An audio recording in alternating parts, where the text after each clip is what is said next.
Good day, grade 11 learners. Welcome to the Life Science lesson. My name is Shabnam Sugnandan. This lesson is brought to you by Sci-Bono Discovery Center in collaboration with the Gauteng Department of Education.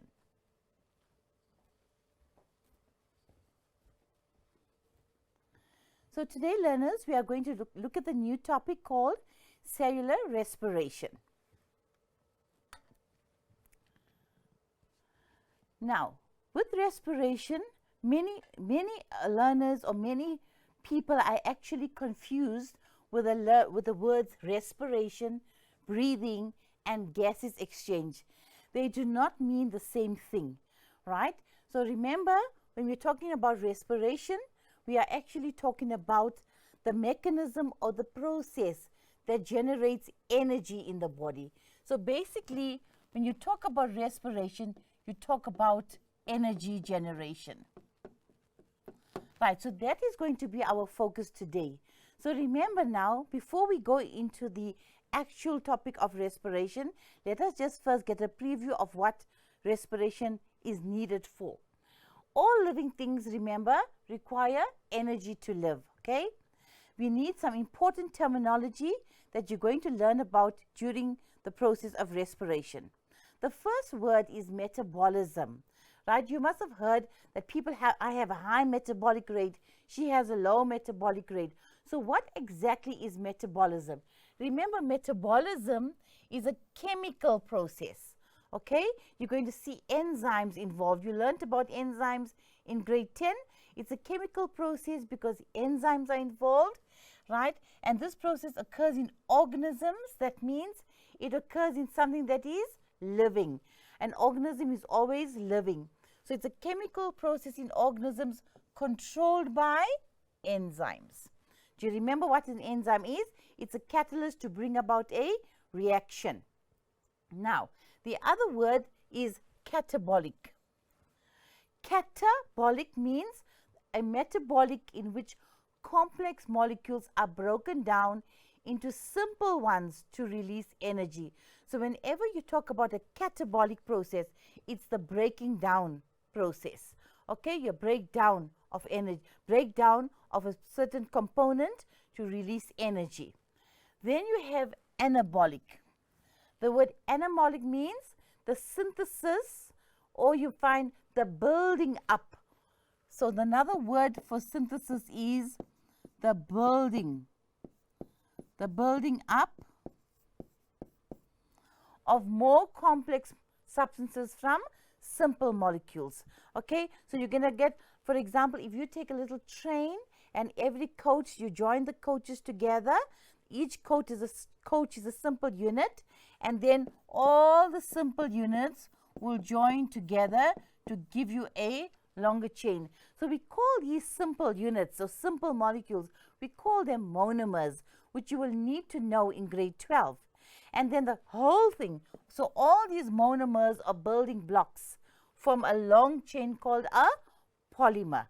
So a complex substance is a polymer and a simple one will be a monomer. So just remember that for future reference. Monomers many monomers gives you a polymer. Right, and you may have learned of that in grade 10 when you spoke about amino acids joined together by peptide bonds to give you a protein. You remember you did that in organic molecules. Okay, so remember, learners, that whatever you learn in grade 10 is a stepping stone to grade 11 and grade 12.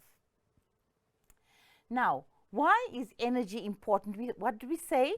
We said that all living things require energy, something to help you to move, to do your work.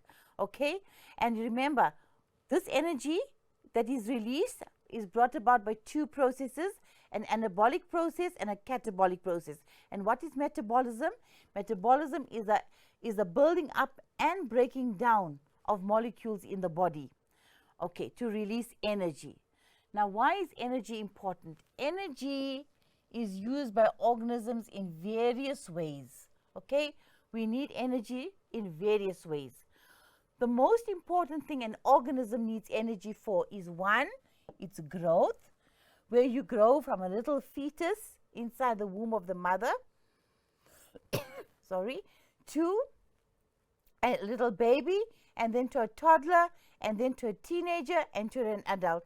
So all the time your skeleton has been growing. And the only way in which your skeleton can grow is that the cells themselves have energy. Then you have a process called cell division. Cells need to divide, and for them to divide, they will need energy.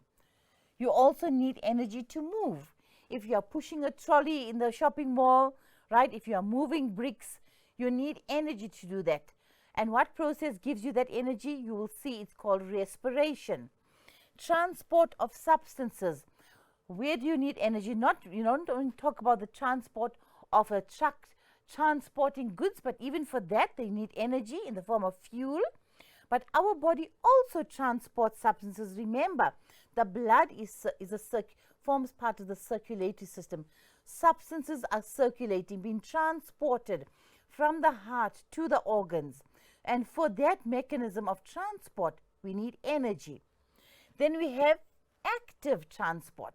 Active transport simply means when substances are able to move from one point to the next, and they require energy because they're moving against a gradient.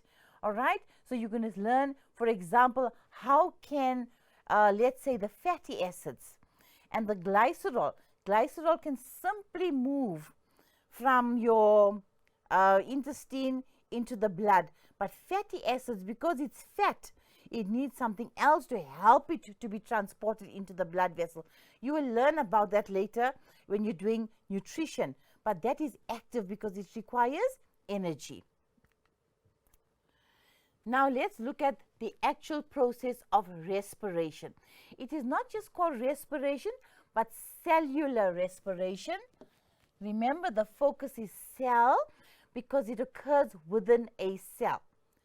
Now, cellular respiration, the definition is, it's a chemical process where glucose is broken down gradually. The focus is gradually, not in one instant. So it's a process where glucose, what is glucose? Glucose, learners, is known as or referred to as a blood sugar. When you come to grade 12, and if you use the general term blood sugar, it will not be accepted. You have to talk about the actual blood sugar, which is glucose. It's the simplest form of a carbohydrate. It's the simplest sugar. It's called a monosaccharide. Right. So respiration is a chemical process where glucose is broken down. Remember, glucose forms part of a food, and food gives us energy. So for that food to be giving us energy, it has to be breaking down. And what did we give that name for breaking down? Remember, it was called catabolic, where it's breaking down. Now, this respiration must occur in the presence of oxygen. Okay, so for your food to break down and give you lots of energy, there must be oxygen. Where do we get the oxygen from? Remember, last term you did photosynthesis, and photosynthesis is what generates oxygen into the air, and we inhale that oxygen. When we inhale that oxygen, we breathe in that oxygen. Where does it go? To the lungs. And then from the lungs, it must be transported to the heart. And from the heart, it's transported to all the cells, where your cells will need what? Oxygen for respiration. Now, there's an important word here. You must have heard about the word aerobics when you go to the gym. I'm going to do aerobics today. Now, how does that aerobic link to aerobic respiration?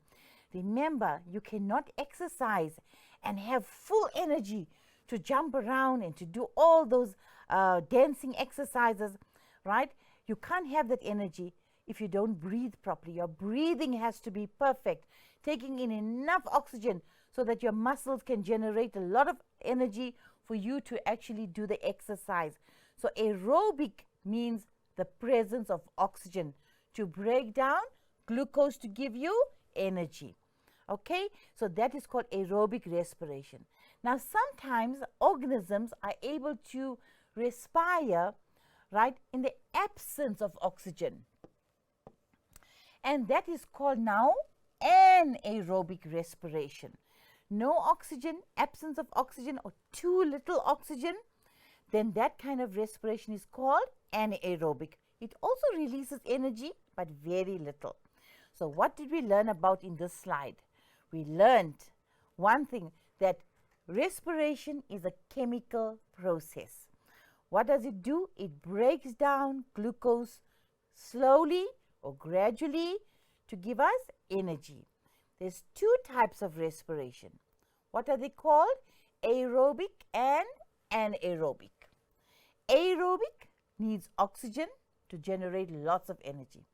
Anaerobic is in the absence of oxygen. It releases energy but very little. And here's a little sketch, okay, a cartoon showing you that this is the person and you need oxygen for him to be active. Okay. Now, aerobic respiration, we're going to focus on that today and the other one as well, but let's now look at only aerobic respiration. First of all, aerobic respiration occurs in the presence of oxygen. That's the most important thing. Right, where does it occur? In which organelle in a cell? It occurs inside the cytoplasm of a cell. Remember, here's your cell, here's your nucleus with the chromosomes, and in here you have your mitochondria, and that's your cytoplasm. And here's your mitochondria. So, aerobic respiration occurs in two places. One, first in the cytoplasm, and then in the mitochondria. Okay, remember that this is an organelle, the mitochondria. It's the organelle for respiration. And now we're going to see how does respiration actually occur in the mitochondria of our cells. You need to know this diagram. It's very important. Sometimes the diagram can come out in the exams where you have to label it, or they can give you a micrograph where you must identify it and then you draw it. But you will need the knowledge of how to draw a mitochondria, labels and functions, and the correct drawing as well. Remember, it is more longitudinal. It looks like a little slipper, right? And then in between you have like folds, folded membrane, and these folds are actually called your crista. One crista, many cristae. Okay, one crista and many cristae. Okay, so those are the folds where the actual second and third phases of respiration occurs. You'll see that a bit later. So that's the inner membrane and that's the outer membrane. So the inner membrane of the mitochondria is folded to give you the folds called cristae, and that's your outer membrane that's protecting the mitochondria, right? And this in between here is an intermediate membrane, like a space. So the space between the outer membrane and the inner membrane, it's called an intermembrane space. So basically, what is this liquid or fluid inside here? We call it the matrix. Okay, so this is called the matrix here, and that is called the cristae. Then you get small little organelles in the mitochondria called ribosomes. And remember, learners, we have also a very important molecule which is called the DNA. So you learned in grade 10 about the chromosomes, and that the chromosomes are DNA, and chromosomes are located in the nucleus. We also have chromosomes located in the mitochondria. We also have we also have DNA located in the mitochondria. We also have DNA located in the chloroplast. So remember, there are three places in which we can get our DNA. One is the nucleus, then it's the mitochondria, and we have the chloroplast. In the mitochondria, we call it the mitochondrial DNA. And we can also abbreviate it like this, mitochondrial DNA. Okay, let's just select that. Okay.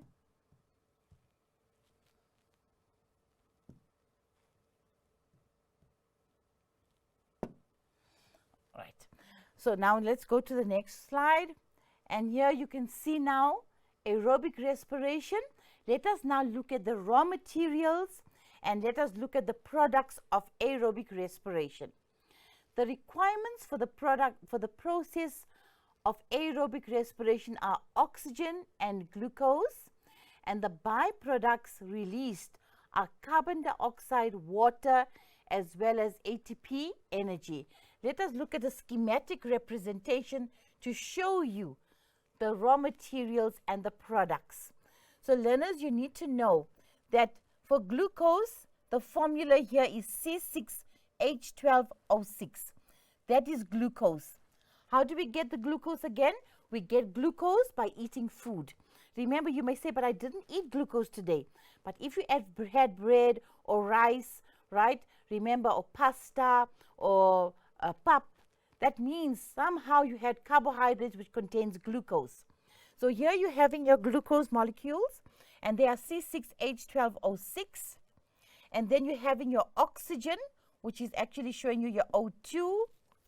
And then you have your carbon dioxide, which is CO2. So you're going to have now your C6H12O6. That is a chemical formula for glucose.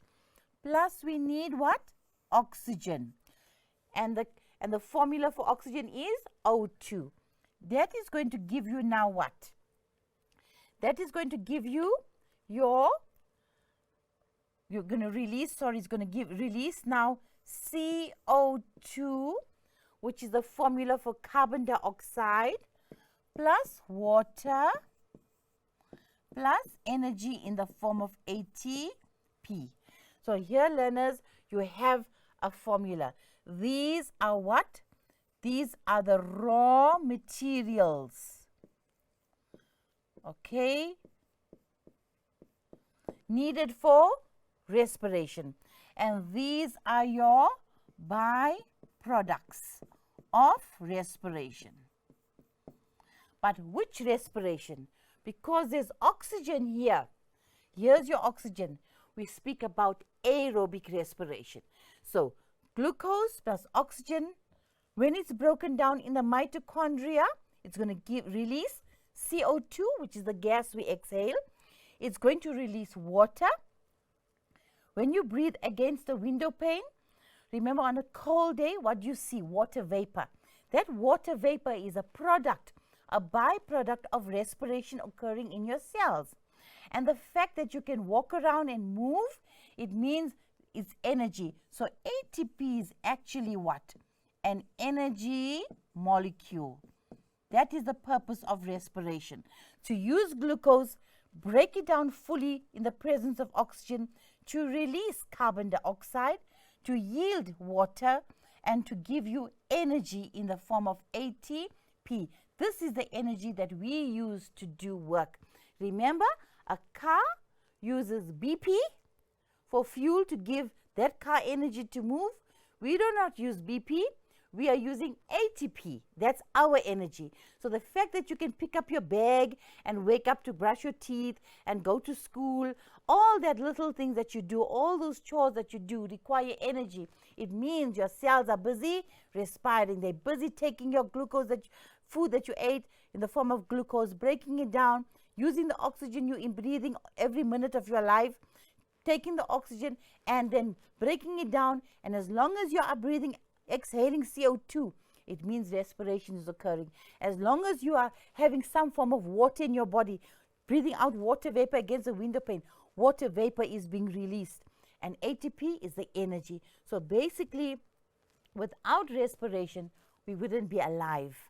Okay? So a dead person is dead because they cannot inhale. No oxygen is in the body. There's no, the sugar, the food is there, but absolutely no oxygen. So not even aerobic respiration can occur, right? Nothing is moving. Therefore, the body becomes cold because there's no energy released. Remember, when we release energy in the form of ATP to do work, we also release a little bit of Heat. Did you ever ask yourself, how am I walking? Did I get charged this morning? Did I charge myself like the way I charged the battery of a cell phone? No.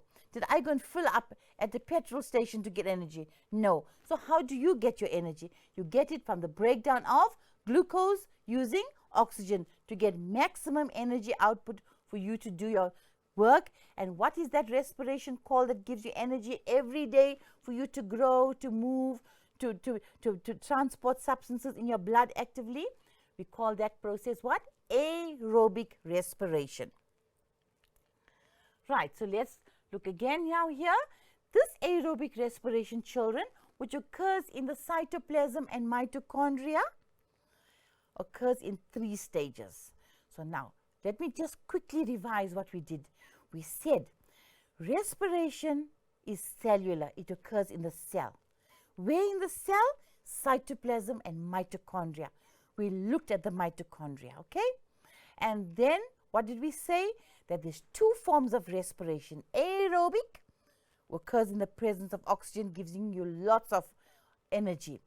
Right. Then we have anaerobic, which occurs in the absence of oxygen or where there's very little oxygen present.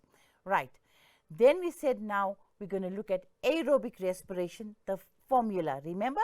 C6H12O6. That's glucose. You learned about it in photosynthesis, that the carbon dioxide that the plants take in, the water that they absorb from the soil, which has H2O, and then also your light energy from the sun, those raw materials gave you the glucose, and the plants made food, and everything, all the food that we eat today, it's traced back to a plant. So we're getting that glucose by eating, and then that glucose is now going to be broken down in 3 stages. So for aerobic respiration, we see 3 stages, right?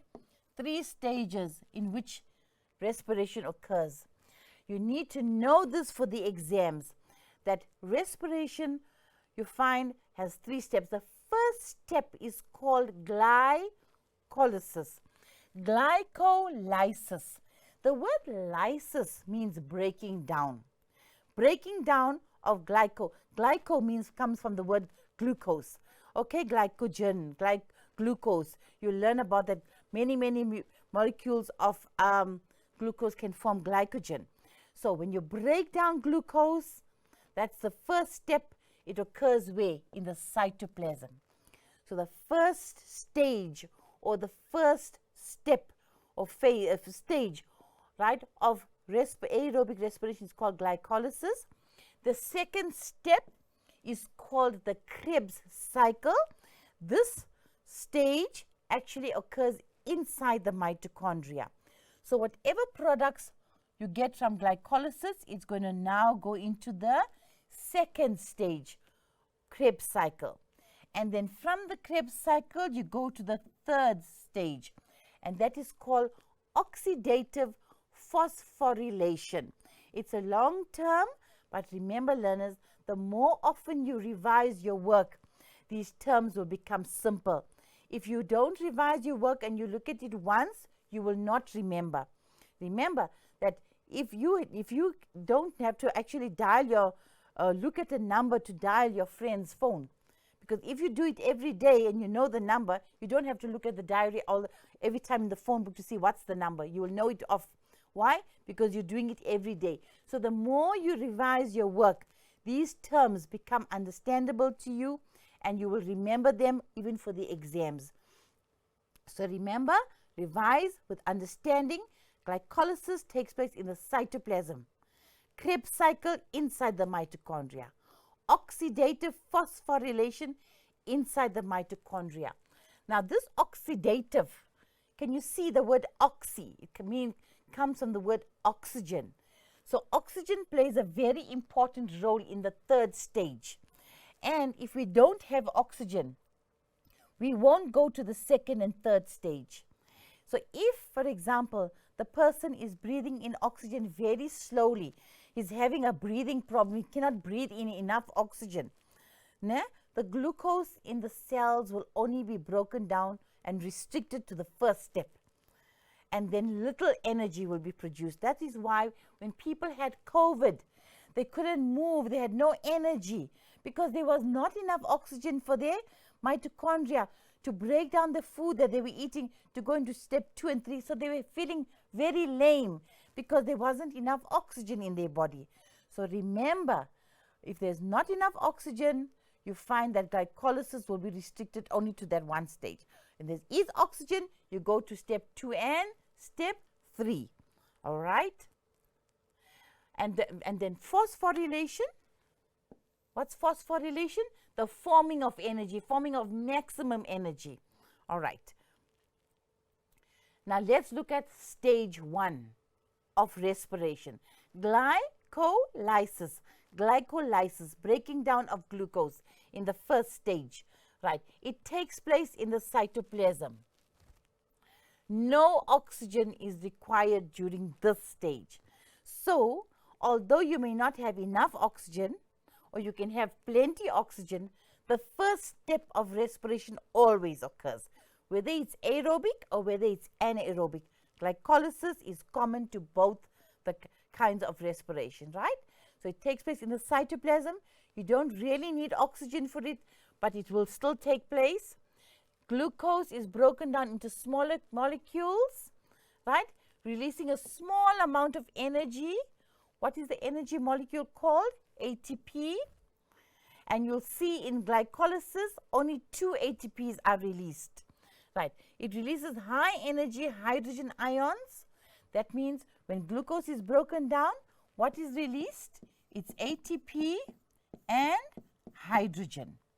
Okay, your hydrogen. Hydrogen, okay?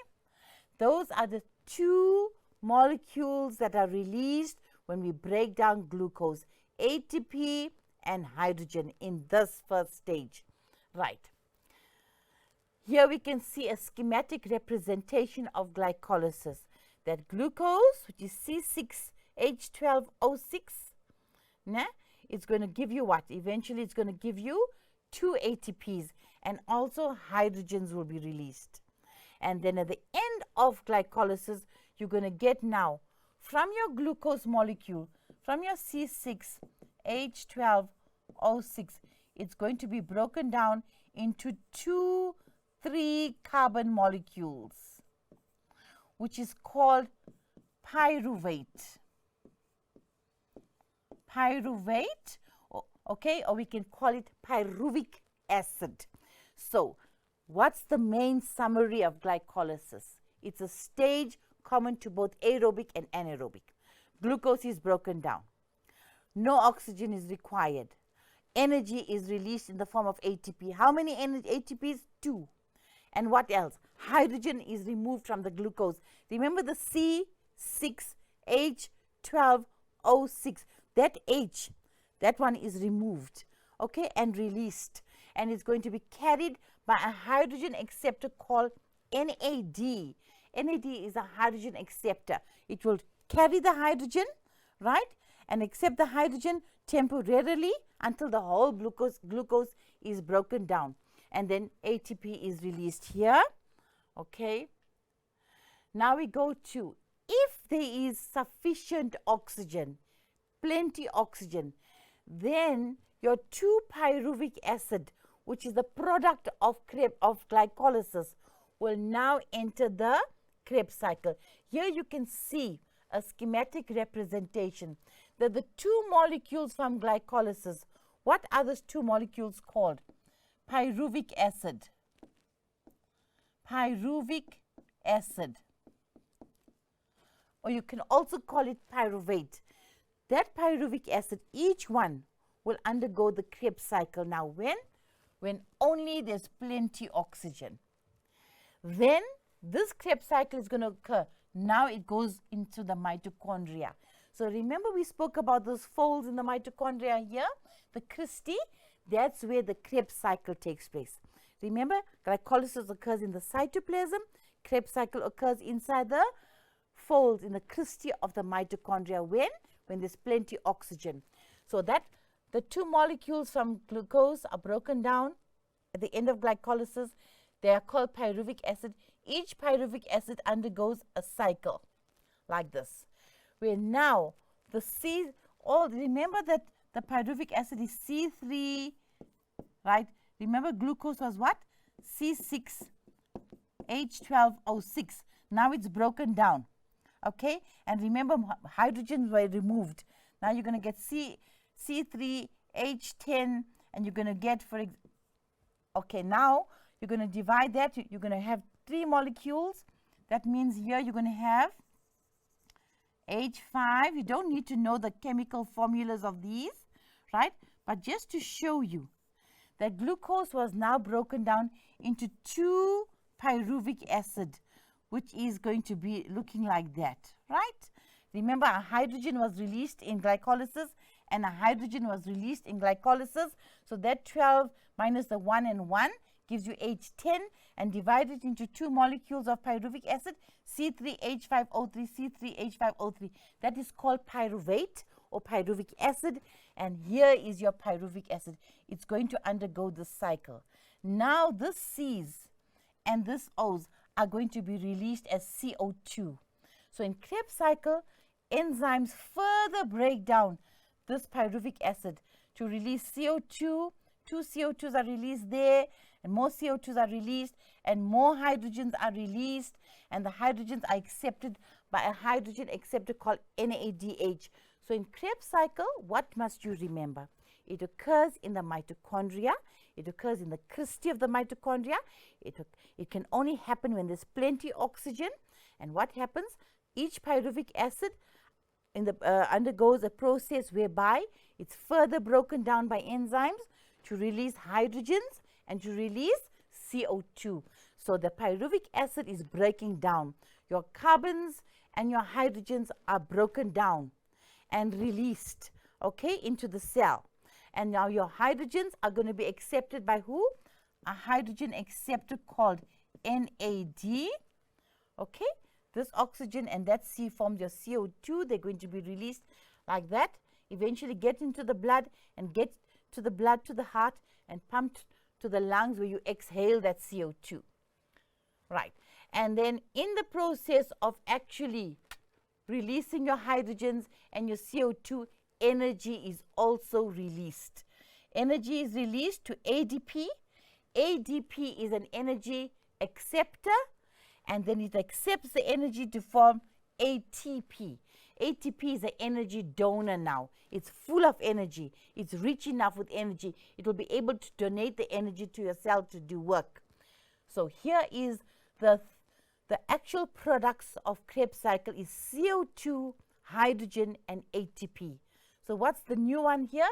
CO2. You can see that now that glucose is being broken down from 1 molecule to 2 molecules. These 2 now further broken down, and hydrogens are released and CO2s are released, and energy-rich molecule ATP is formed. Remember, a hydrogen carrier is actually your NAD, right? So Krebs cycle occurs in the presence of oxygen in the mitochondria. It releases carbon dioxide, high energy hydrogen ions, which is carried by NAD. It transports hydrogen atoms to the 3rd stage, and that means now these hydrogen ions that are released, all 5 of them, released to NAD to form NADH.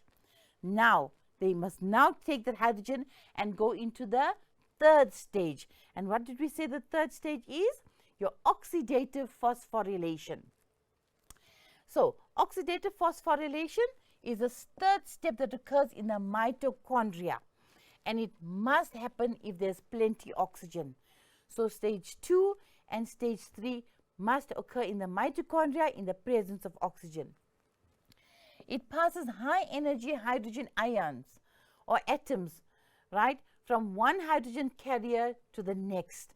So basically that hydrogen is transferred from to NAD to form NADH, and more hydrogens are released to NAD to form NAD, and eventually who accepts this hydrogen is oxygen. You may say, but why? What role did oxygen play to give us energy? Eventually, because oxygen is present, those hydrogens that are passed on from the glucose or from the pyruvic acid to NAD to form NADH, then from NAD, and it carries on forming many NAD, the hydrogen carriers.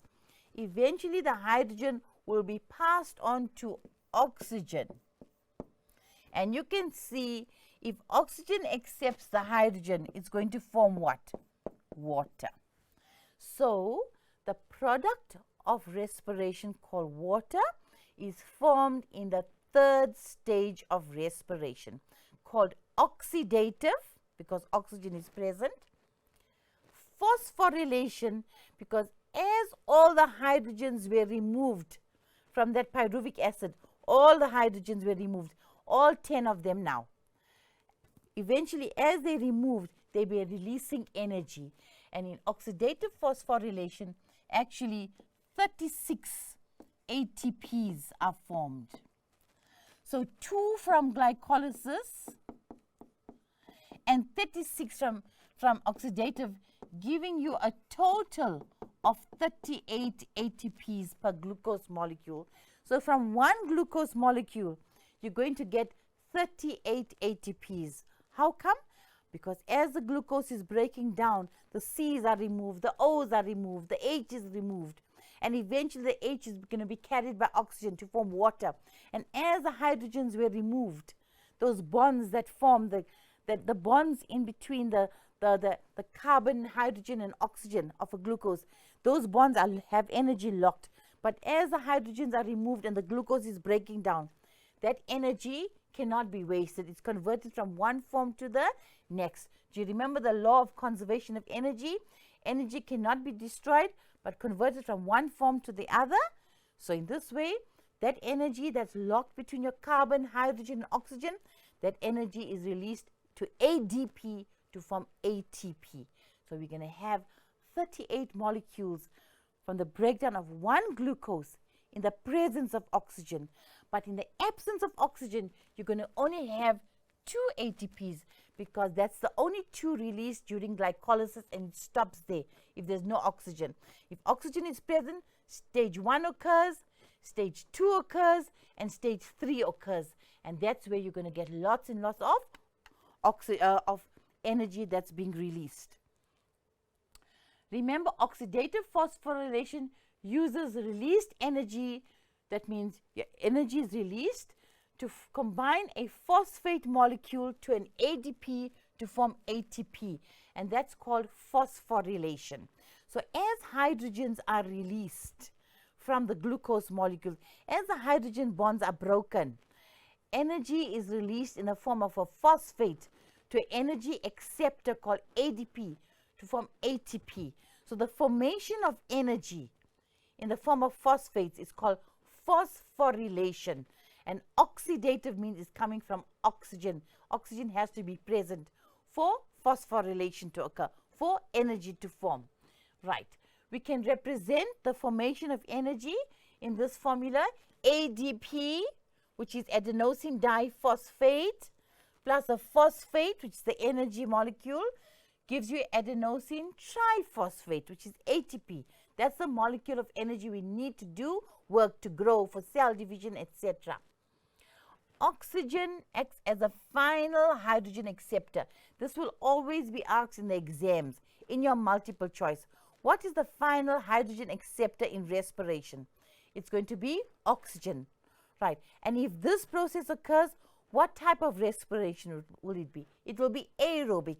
How do you know that? Because oxygen is present, and only oxygen becomes the final hydrogen acceptor in oxidative phosphorylation, right? With the hydrogen forming water, right? Remember, hydrogen is now accepted by oxygen to form water, which is released as a waste product of cellular respiration. But remember, we need water. So when we respire in our cells, that water is released, will be used to keep the cells moist as well, okay? Because we need water to prevent dehydration, right? Let's look at some activities relating to this respiration now. That means to aerobic respiration. The following components are involved in respiration. Remember, in a multiple choice, one answer is completely correct. So if you know your work, you'll be able to identify the incorrect from the correct. First, always identify the incorrect answers, answers that are complete, outright Wrong, incorrect. Eliminate them and then look at the possibility of 2 that can lead to an answer. So now, the following components are involved in respiration. So ask yourself, is energy involved in respiration? Yes. You can put a small tick on your question paper. Are carbohydrates involved? You may say, but I never learned about carbohydrates. Remember that glucose is a carbohydrate. So it is involved in respiration. Is carbon dioxide involved? Yes. When in Krebs cycle, that pyruvic acid was further broken down and CO2s, which is carbon dioxide, was released. So that's also involved in respiration. Water, yes. When hydrogen is released from your pyruvic acid, then eventually oxygen accepts hydrogen to form your water. And is oxygen involved? Here we're not talking about aerobic or anaerobic. We call it general cellular respiration. Yes, oxygen is involved in respiration. So all 5 of them. So it's going to be what? It can't be just 2, 3. It's going to be this one here. Remember that the following components are involved in respiration. 2 means carbohydrate, which is glucose, together with 5 is oxygen. Gives you what? Gives you energy. 3 gives you carbohydrates. I'm sorry, carbon dioxide, remember? 2 is carbohydrate, which is glucose. And then oxygen gives you, number 1, which is energy, that's ATP. 3 is your carbon dioxide and your water. So that's the correct answer for that one. Let's look at this question now. A phase that does not, underline, that's the key. A phase that does not require oxygen during respiration is glycolysis. Remember, these 2, A and C, can only occur in the presence. So which one that occurs, whether there's little or lots of oxygen, it's always going to be glycolysis. Now, activity. Give the correct biological term for each of the following descriptions. Write only the term next to the question number. Okay, this is now biological term where they give you a statement and you must look for a consolidated word. The process during which glucose is converted to pyruvic acid. So where will you find 1 glucose molecule giving you 2 pyruvic acid? That is glycolysis. Okay. The gas which is essential for Krebs cycle and for oxidative phosphorylation to occur, it is oxygen. It's a gas. We inhale it. Folded structures or folded membranes found on the inner, or folded structures found on the inner membrane of a mitochondria. Even the inner folded membrane, it's called what? Cristae. Right. The stage of aerobic respiration that releases carbon dioxide. Very important. Carbon dioxide is only released where? In the Krebs cycle. So let's summarize it. Glycolysis, we have glucose broken down to pyruvic acid. In Krebs cycle, the pyruvic acid is broken down to release what? Hydrogens and carbon dioxide and ATPs. And then in the 3rd step, remember, the 3rd step is oxidative. That's where the hydrogens are released to produce lots of ATP, and then oxygen becomes the final hydrogen acceptor. Here now, we just omitted for you to just think about it. Give the correct biological term for each of the following descriptions. Write only the term next to the question number. What is the genetic material found in the mitochondrial matrix? Remember, genetic genes got to do with chromosomes, and chromosomes is the DNA. So what genetic material will be found in the mitochondria? Remember, I told you we have the DNA in the nucleus. We also have DNA. DNA is a chromosome. It has genes. So it's going to be DNA. Genetic material found in the mitochondrial matrix, you call it mitochondrial DNA. The stage during which aerobic respiration, when water is released, water, oxygen is the final hydrogen acceptor. So what stage will that be? It's going to be what? Oxidative phosphorylation. Okay, remember that. That's the main step where water is formed. And the organelle in which respiration occurs, organelle will be your mitochondria. So that one brings us to an end with the regards to aerobic respiration.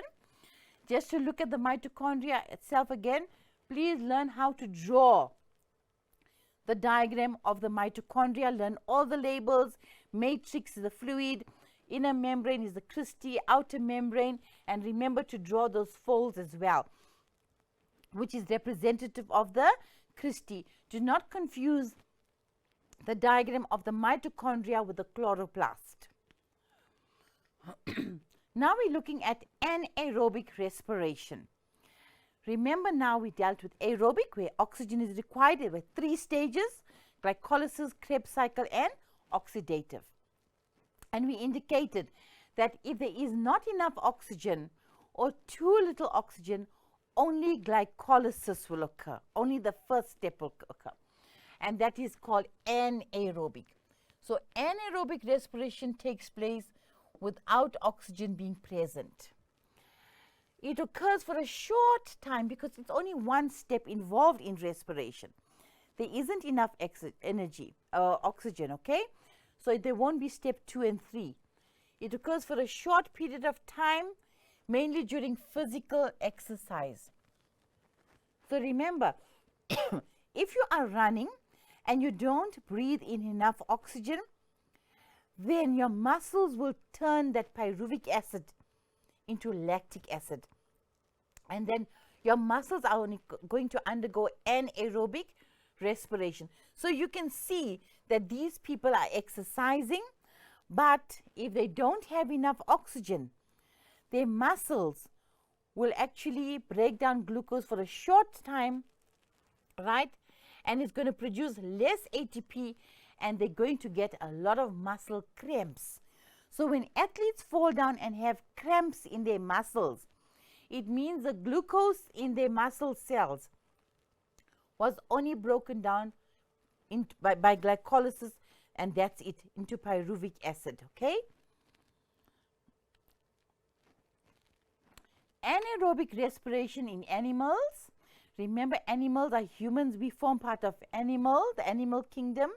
So lactic acid fermentation means the breaking down of glucose in the absence of oxygen to form lactic acid in animal cells.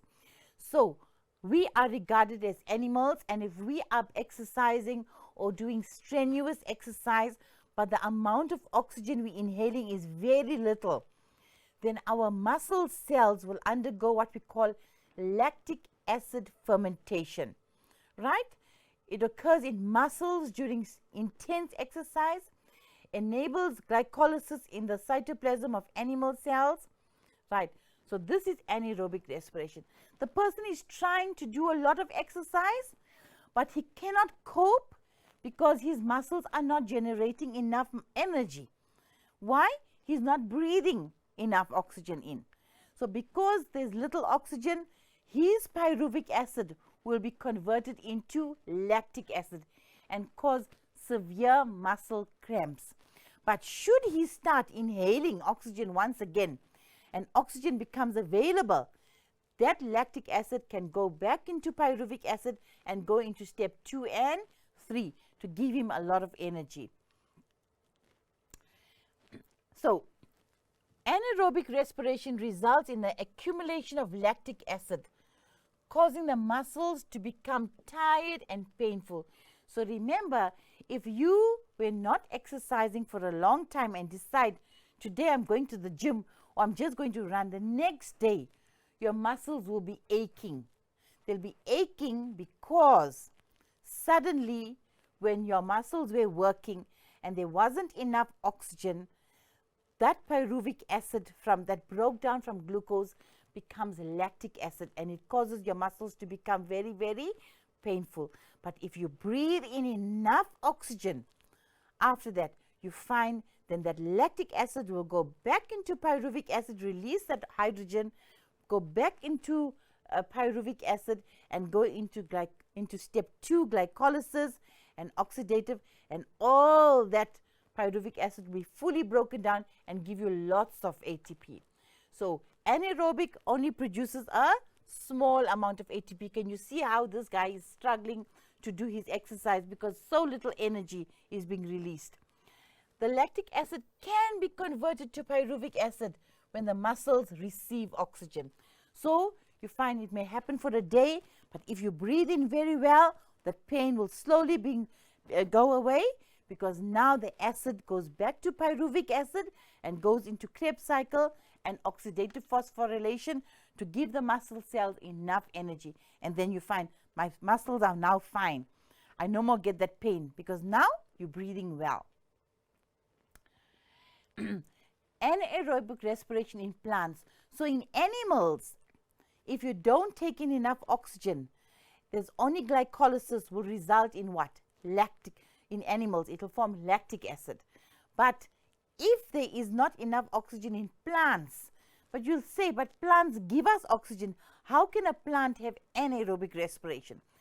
The kind of plant that undergoes anaerobic respiration is what we call the plant fungus, which is your yeast. Remember, it's used in the baking of bread, for making your fat cooks, all those, that little sachet that your mom may buy to make your fat cooks at home. That yeast, that is actually a plant fungus. And that fungus, you remember, doesn't have chlorophyll. It doesn't have chlorophyll where it absorbs oxygen to photosynthesize. So it can actually survive with very little oxygen. Okay, and then yeast, because yeast undergoes anaerobic respiration, we say that yeast itself will actually give rise to the production of alcohol. So yeast produces what we call ethanol. So when you go past the bakery and they're baking bread, that smell of the baking of bread, which is a beautiful, wonderful aroma, né? That aroma of the baking of bread is actually the release of ethanol, not alcohol as in liquor that you buy from the beer shop. No, this kind of alcohol is called ethanol, right? And it's released in the baking of bread as a vapor, and that's how you can smell the baking of bread. So alcoholic fermentation is the breaking down of glucose in the plant fungus in the absence of oxygen to give rise to ethanol or alcohol. It enables glycolysis in the cytoplasm. So remember, anaerobic respiration is only glycolysis in the cytoplasm, and in a plant fungus such as yeast, it will give rise to ethanol. So your sugar, what's your sugar here? Your glucose plus your yeast, which is your plant fungus. So your plant fungus uses the glucose in the absence of oxygen. Remember, absence minus means in the absence of oxygen to give you what? CO2. That is the gas that causes the bread to rise. And the smell of the baking of the bread is actually your alcohol, which we call ethanol. And how many ATPs are going to be released because it's glycolysis? It's only going to be 2, because only 2 hydrogens will be broken down. And then that's going to form your ethanol. So your pyruvic acid eventually accepts the hydrogen.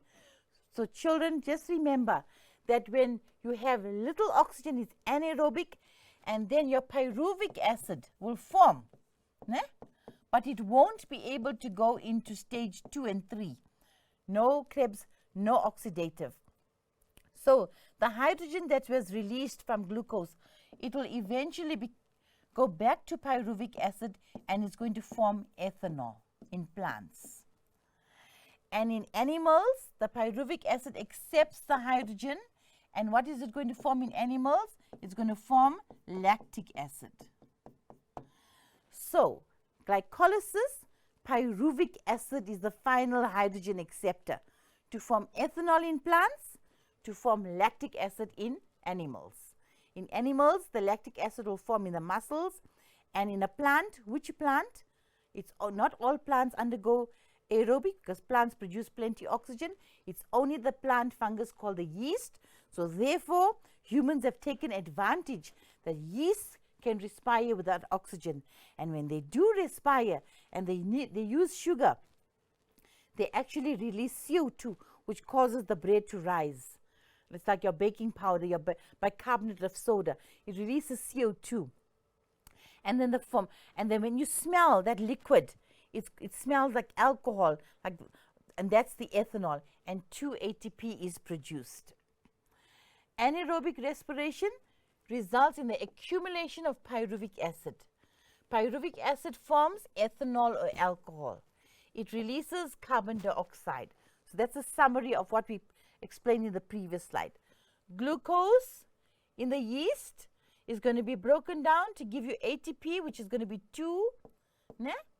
So remember, it's going to give you ATP, and what's going to be forming there is going to be pyruvic acid, and then that gives you what? Ethanol and CO2. So remember, learners, that your glucose plus yeast will give you ethanol plus carbon dioxide plus 2-ATP.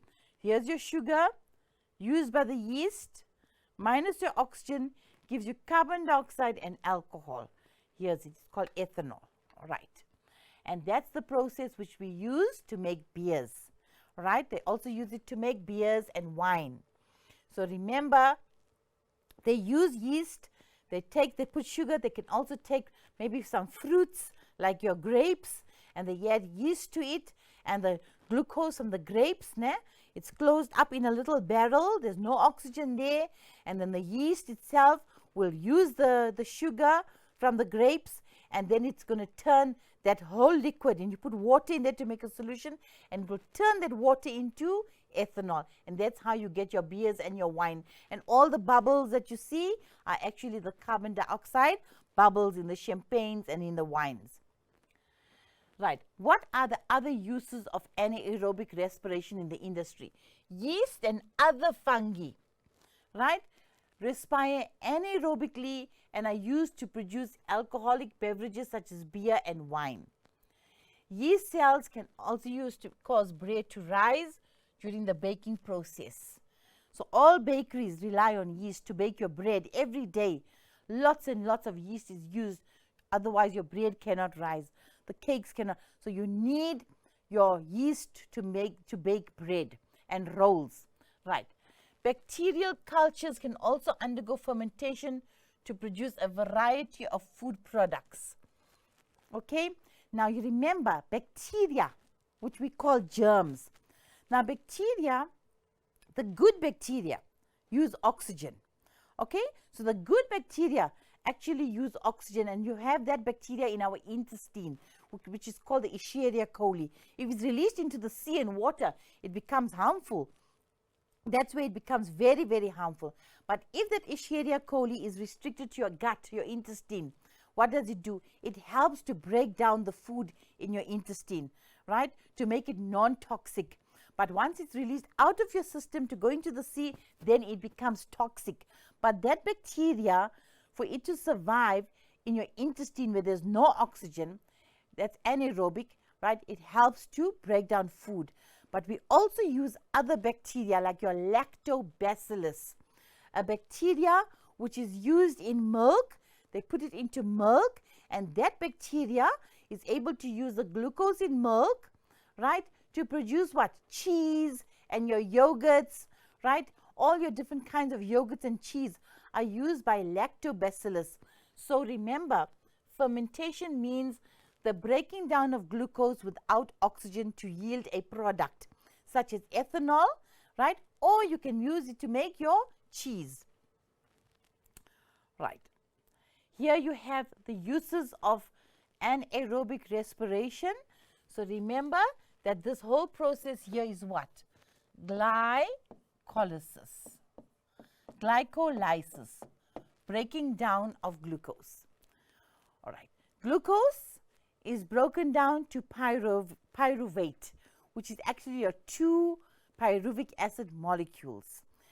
These 2 pyruvic acid molecules accept what? They become hydrogen acceptors because there's no stage 2 and 3. There's not enough oxygen. So it's restricted to only glycolysis. The pyruvic acid, when it accepts hydrogen in animals, what is it going to form? Lactic acid in the muscles.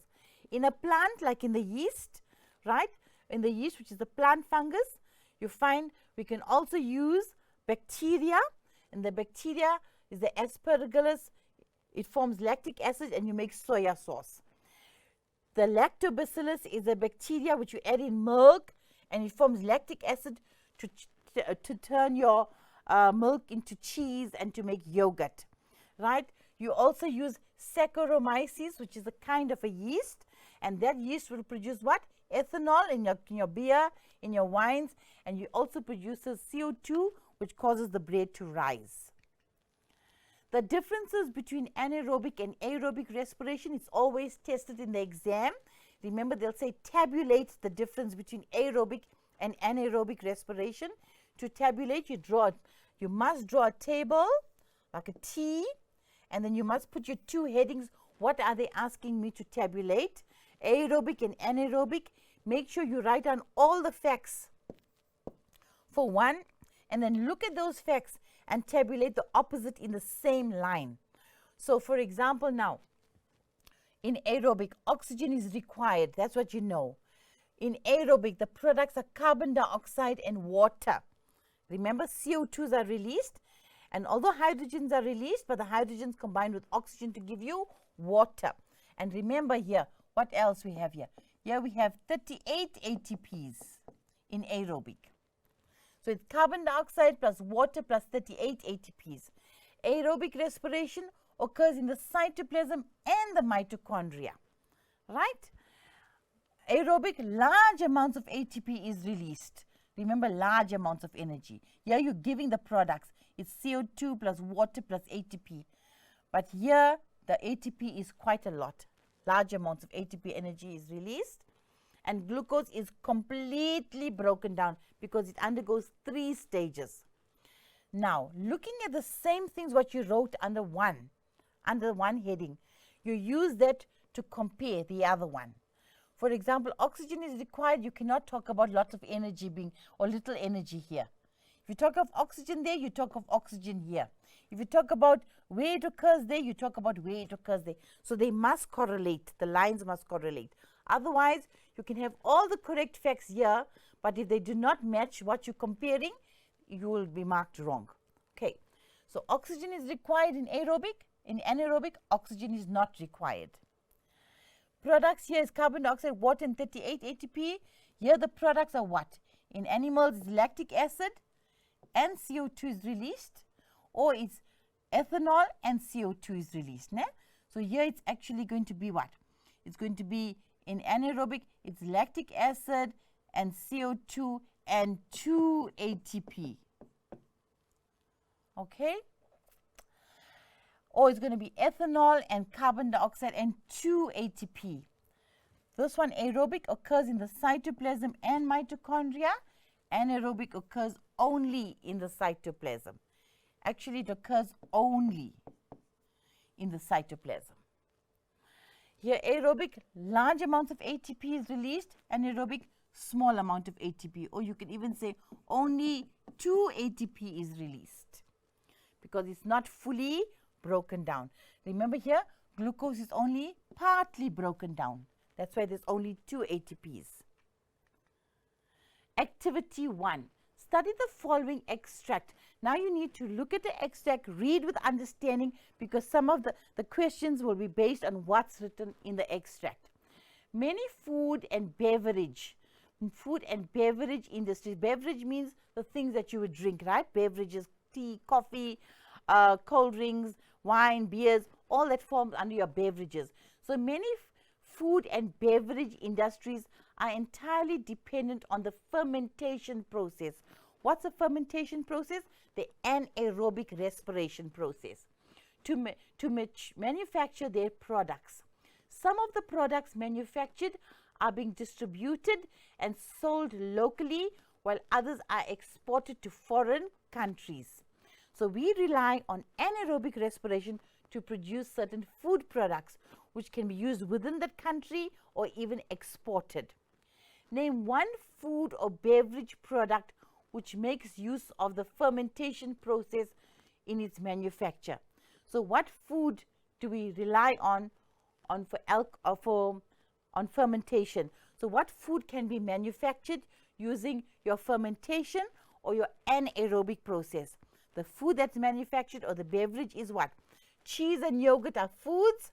Wine, beer, whiskey, and brandy are your beverages. So these food or beverages are made using your fermentation process, your anaerobic respiration. And what do we need for that? We need, for wine, beer, whiskey, and brandy, we need the yeast fungus.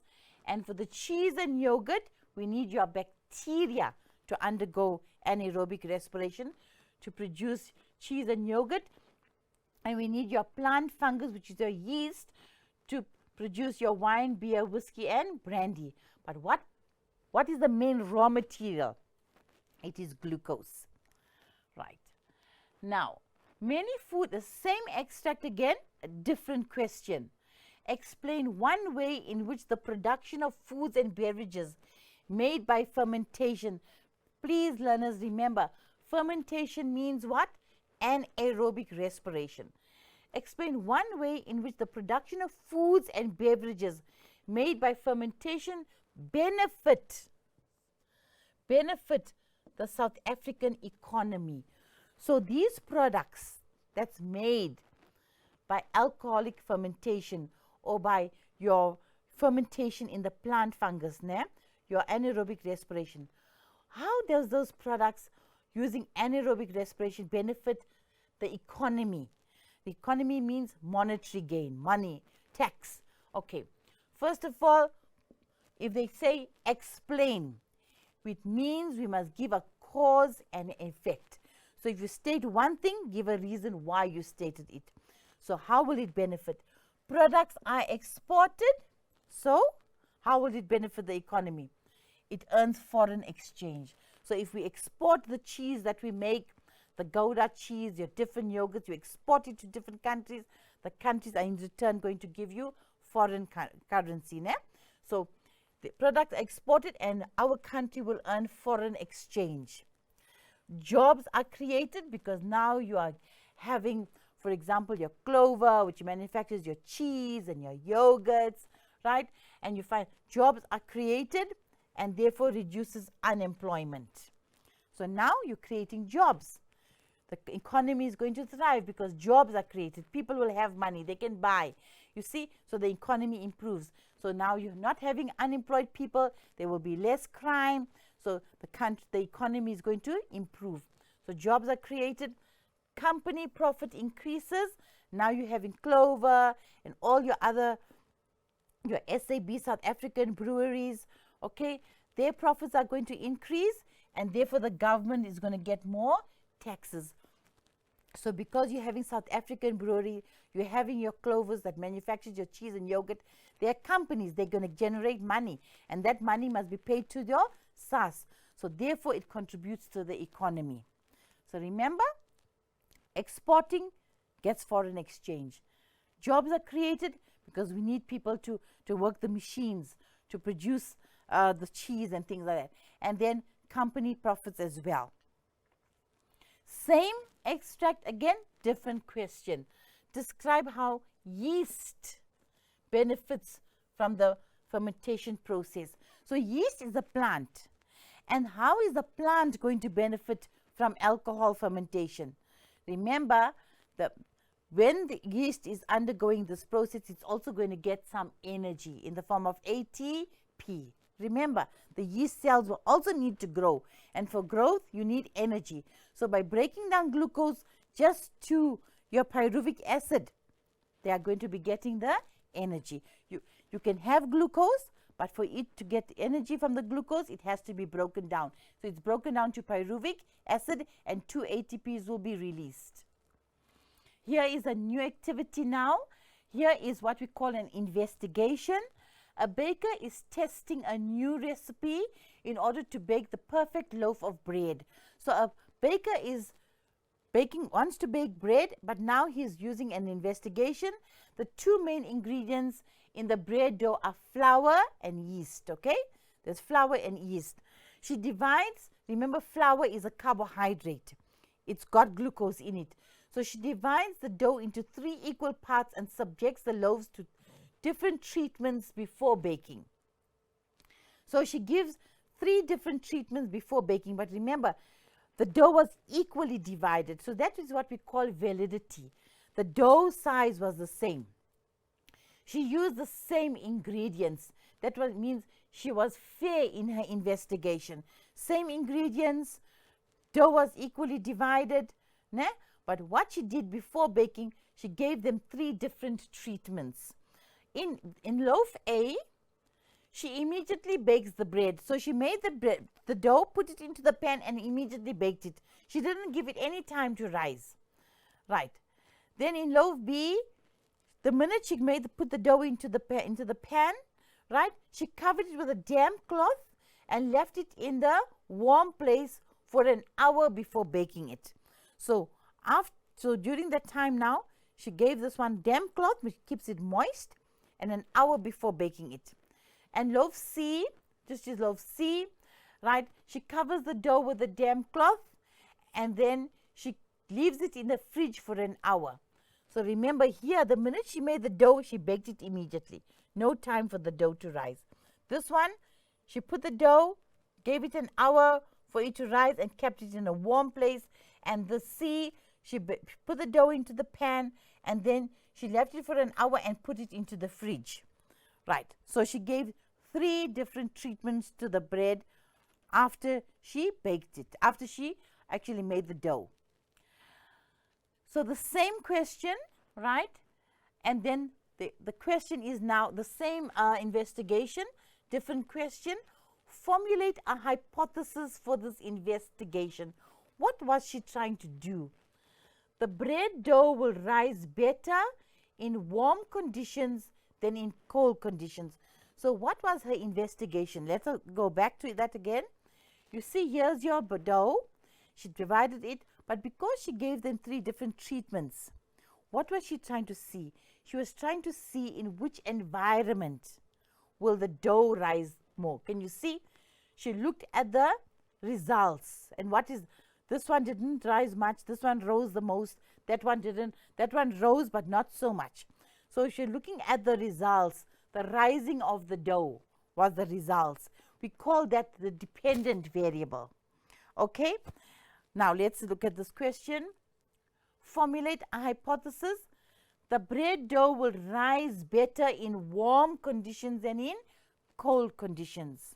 So the temperature that she exposed them to, she controlled the temperature. So temperature becomes an independent variable because she kept that in the fridge and she kept this one in a warm place. Okay?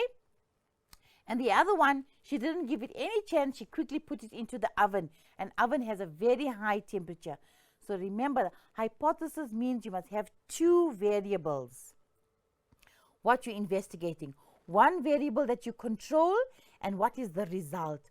So here, she wanted to see which dough rose the most in different conditions. So what's my hypothesis? That the bread dough that's exposed to warm, moist conditions will rise more than the bread that was exposed to the moist, cold conditions. Right. Identify the dependent variable. Dependent variable means the one that will change, that you have no control over. You have no control over how high the bread will rise. So that becomes the dependent variable. How much the loaf rises, or the level of rising of the dough becomes your dependent variable. Identify the independent variable.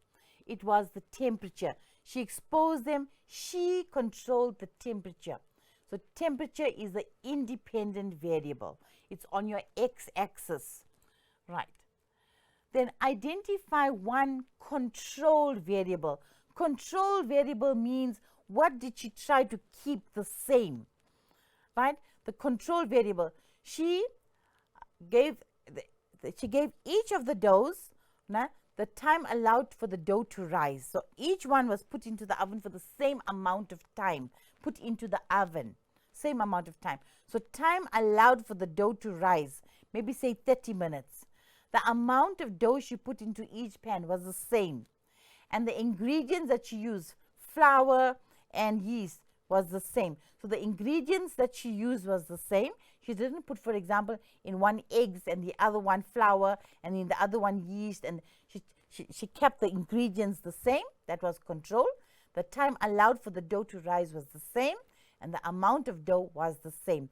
The only thing that she didn't keep the same was that she put one immediately into the oven. Right.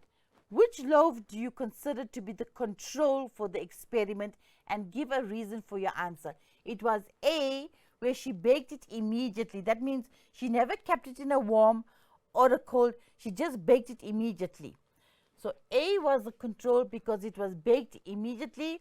All other factors were the same. So she kept all factors the same. Only that one was different. And that's why that becomes your control.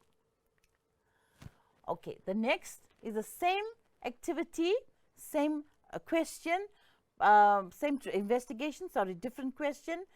Name the function of the yeast in this investigation. What was the yeast going to be doing? The yeast was actually respiring anaerobically, and what did it produce for this investigation? It was causing the dough to rise. Remember? Now, we're not forming yogurt or cheese here. We're not forming lactic acid in animals. But what happened here? Because of glycolysis, right, you find that here in this process, the dough rose. So it respires, which allows the dough to rise. Which biochemical process allows the yeast to perform its required function? Anaerobic respiration. So remember, we use yeast to bake bread, and we could see the bread baking because the dough rose. Okay, so which biochemical process? Anaerobic result, or the reason is it's using yeast. All right. Again, the same investigation, a different question. Can you see? You can ask so many different questions on the same thing. Right. Why is the dough of loaves B and C covered with a damp cloth? One thing, learners, you need to know that yeast is a fungus. It has no chlorophyll. Né? And for yeast, for example, your bread mold, remember you did the fungi, your bread mold is a fungus. What kind of a condition does a bread mold need for it to survive? It needs warm, moist conditions. So yeast is a fungus. So it cannot be exposed to cold conditions. The enzymes in it would not be active. Right. So yeast needs a warm and moist condition. So she covered the dough with a damp cloth. Damp means moist. It provides moisture to make it the optimum, the most suitable. Optimum means the most suitable condition, so the yeast can respire and reproduce. Activity 1.3, indicate whether each of the following descriptions in column 1 applies to A only, B only, both A and B, or none. So this is a matching column, right? And it's a statement, and you have a term.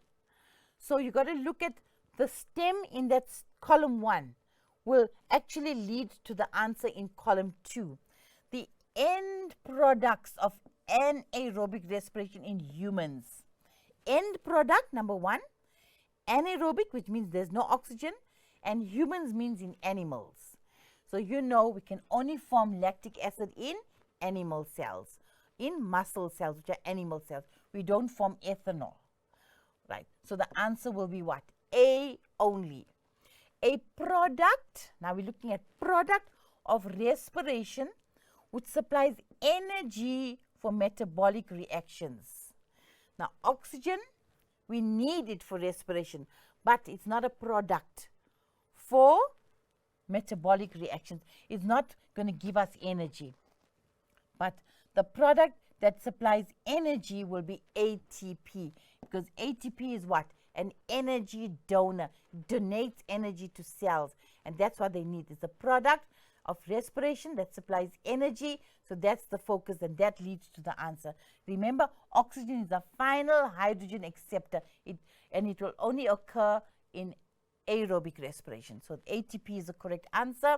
So you got to reason before you select the answer. You got to go to a whole lot of mental process to know all your facts before you choose the right answer.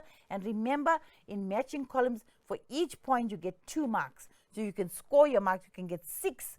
If there's 3 matching, you can get a total of 6 marks. The fuel required for respiration. What means fuel? Means what do we need to drive the energy process? What do we need? We need glucose, ne? So we don't talk about glycogen, we don't talk about glucagon. So the answer here is none. None means because we needed glucose. There's no word as glucose here. We don't say glycogen because you can't break glycogen immediately. So it's glucose that's needed, but because that word is not there, it's going to be none. Then molecule that stores energy. What stores energy is ATP. Remember, it's an energy donor. It has energy. Therefore, it can donate. So the molecule that stores energy is going to be ATP. Remember, ADP accepts energy, but ATP donates energy. It's energy rich. Right, learners, so that brings us to the end of respiration. Please remember, you go through your PowerPoints, you go through the facts, you must be able to know there's 2 types of respiration, aerobic, anaerobic, and know that for respiration there's 3 stages: glycolysis, Krebs cycle, oxidative phosphorylation. When there's no oxygen, it's only glycolysis. In plants, it forms ethanol and CO2 and 2 ATP. In animals, anaerobic respiration called fermentation, it's lactic acid and CO2 and 2 ATPs. Okay, if it's glycolysis only, glucose is broken down by glycolysis into pyruvic acid. If there's plenty oxygen, the pyruvic acid is further broken down by Krebs cycle to release CO2s and hydrogens and ATPs, ne? And eventually in oxidative phosphorylation, all the hydrogens are removed, and final hydrogen acceptor is oxygen to form water. And in the last step, as oxygens were released, there were 36 ATPs that were formed. So the 36 ATPs in oxidative phosphorylation plus the 2 ATPs in glycolysis in aerobic gives you 38 ATPs. Lots of energy generated for you to do your exercise, and that is called respiration. Remember, without respiration, if you don't have energy, we cannot do work. So respiration is very, very important. It's occurring in your body as long as you are alive. Thank you, learners.